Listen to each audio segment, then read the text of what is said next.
Hello class, my name is Emily Rita Nakanjako. I'm a black woman from Uganda.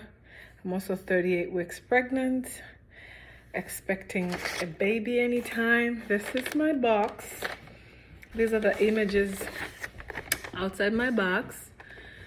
And I am very poor at drawing, but I really tried to draw this, and I put words on top of them to help me explain the intersectionalities that I face every day.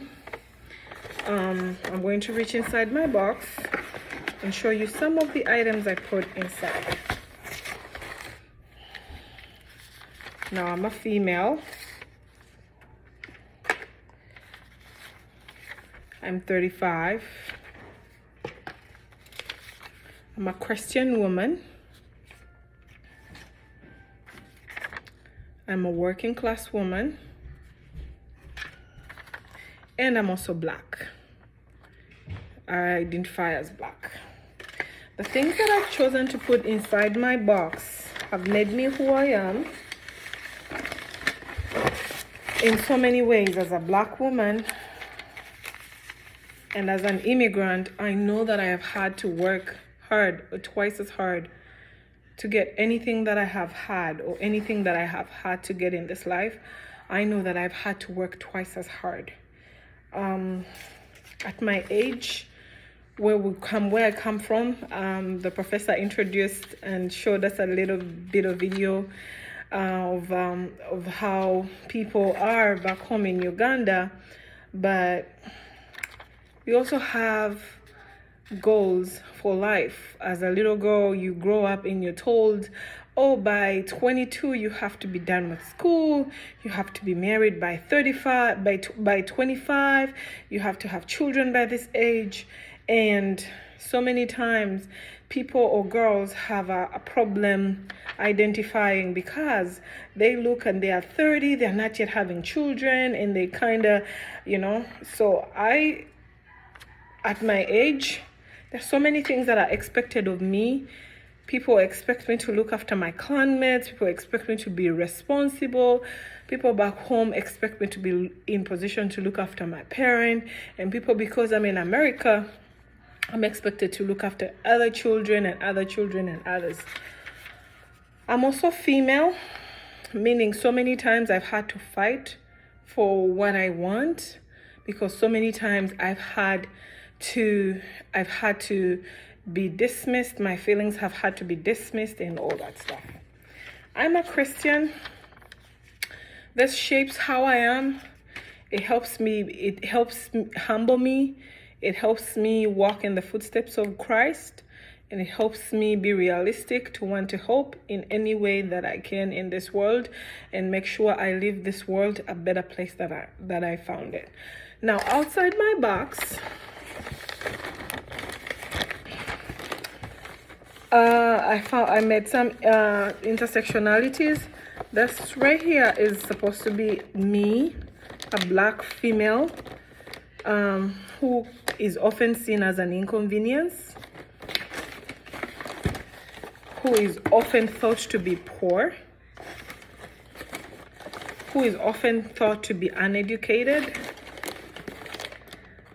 and who is often thought to be dangerous.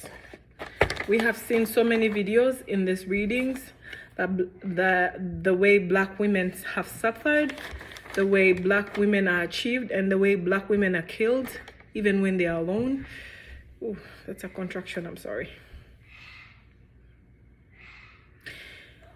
Even when they are alone, how police brutality has been real to these women.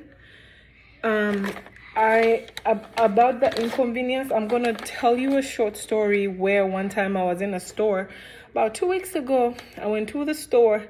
I needed to buy my puppy food, and I couldn't lift it off the shelf. And I was waiting for a good Samaritan to help me pick it off from the shelf and put it in my cart. I just wanted the dog food, so my cart was empty. I stood in an aisle, and I saw a gentleman passing by and said, "Can you help me?"